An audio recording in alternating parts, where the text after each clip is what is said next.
సమరం ఛానల్కు స్వాగతం. బరువెక్కిన భారతం. మన దేశంలో ఊబకాయల సంఖ్య శరవేగంగా పెరుగుతోంది. అదే స్థాయిలో మధుమేహులు కూడా పెరుగుతున్నారు. 6వ జాతీయ కుటుంబ ఆరోగ్య సర్వే NFHS6లో ఆందోళనకర విషయాలు వెల్లడయ్యాయి. మునుపటి సర్వేతో పోలిస్తే ఈ ఏడాది ఈ సర్వేలో షుగర్ వ్యాధిగ్రస్తుల సంఖ్యలో పెద్ద ఎత్తున పెరుగుదల కనిపించింది. కోవిడ్-19 మహమ్మారి తర్వాత ఇటువంటి సర్వే నిర్వహించడం ఇదే మొదటిసారి. దేశవ్యాప్తంగా 2023-24లో 715 జిల్లాలలో 6,73,000 ఇళ్ల నుంచి సేకరించిన సమాచారంతో రూపొందించిన ఈ గణన దేశ ఆరోగ్య ముఖచిత్రాన్ని స్పష్టంగా ప్రతిబింబిస్తోంది. శరీరంలో ముఖ్యంగా పొట్ట వద్ద పోగుపడే కొవ్వు వాపుకారక రసాయనాలను విడుదల చేస్తుంది. ఇవి ఇన్సులిన్ నిరోధకతకు దారితీస్తాయి. అంటే కణాలు ఇన్సులిన్కు స్పందించే గుణం తగ్గుతుందన్నమాట. దీంతో రక్తంలో గ్లూకోజ్ మోతాదులు పెరిగి మధుమేహం ముప్పు పెరుగుతోంది. శరీర ఎత్తు బరువు నిష్పత్తి BMI 25 అంతకన్నా ఎక్కువ ఉంటే అధిక బరువు ఊబకాయంగా పరిగణిస్తారు. ఇప్పుడు మహిళల్లో సుమారు ప్రతి 3లో ఒకరు ఊబకాయంతో బాధపడుతున్నారు. మగవాళ్లలో ఇది 22.9% నుంచి 23.9% పెరిగింది. దీని అర్థం ప్రతి 4లో ఒకరు కన్నా ఎక్కువ మందే అధిక బరువు ఊబకాయంతో ఇబ్బంది పడుతున్నారు. ఇక అధిక రక్తపోటు స్థాయిల్లో కొంత పురోగతి కనిపించడం ముదావహం. NFHS5లో 24% ఉండగా ఇప్పుడు ఇది 22.1%కి పడిపోయింది.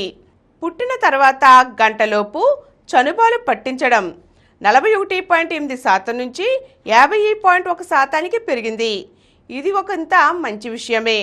అయితే రెండో కోణంలోంచి చూస్తే దాదాపు సగం మందికి ఇంకా పుట్టిన గంటలోపు తల్లిపాల భాగ్యం లభించడం లేదట. ఇలాగే తొలి 6 నెలల్లో తల్లిపాలు మాత్రమే తాగుతున్న పిల్లల సంఖ్య 63.7% నుంచి 55.8%కి తగ్గటం ఆందోళనకరం. 6 నుండి 23 నెలల వయసు వారిలో కేవలం 15.1% మందికే తగినంత ఆహారం అందుతోంది. 6 నుంచి 8 నెలల పిల్లల్లో చనుబాలతో పాటు ఘనాహారం లభిస్తున్న వారి సంఖ్య 45.9% నుంచి 59.5%కి పెరగటం ముదావహం. మహిళల్లో మధుమేహం 13.5% నుంచి 17.8%కి ఎగబాకింది. పట్టణాలలో 20.9%, గ్రామాలలో 16.2% మంది మధుమేహంతో ఇబ్బంది పడుతున్నారు. మన దగ్గర 2024లో 9 కోట్ల మంది మధుమేహ బాధితులు ఉన్నారు. ఇక ఇళ్ల స్థాయిలో ఆరోగ్య బీమా, ఆర్థిక పథకాలు కూడా 41% నుంచి 60.2%కి ఎగబాకాయి. కోవిడ్ మహమ్మారి తరువాత వ్యక్తిగత ఆరోగ్య బీమా, సామాజిక భద్రతా పథకాల ద్వారా ఖర్చు పెరిగినట్లుగా నేషనల్ హెల్త్ అకౌంట్స్ తెలియజేస్తున్నాయి. మన దేశంలో జనన రేటు ఏమీ మారలేదు. సగటున ఒక్కో మహిళ 2 పిల్లలను కంటున్నట్లుగా NFHS6 పేర్కొంటోంది. ఇది భర్తీ స్థాయి అయిన 2.1 కన్నా ఇంకా తక్కువగానే ఉంది.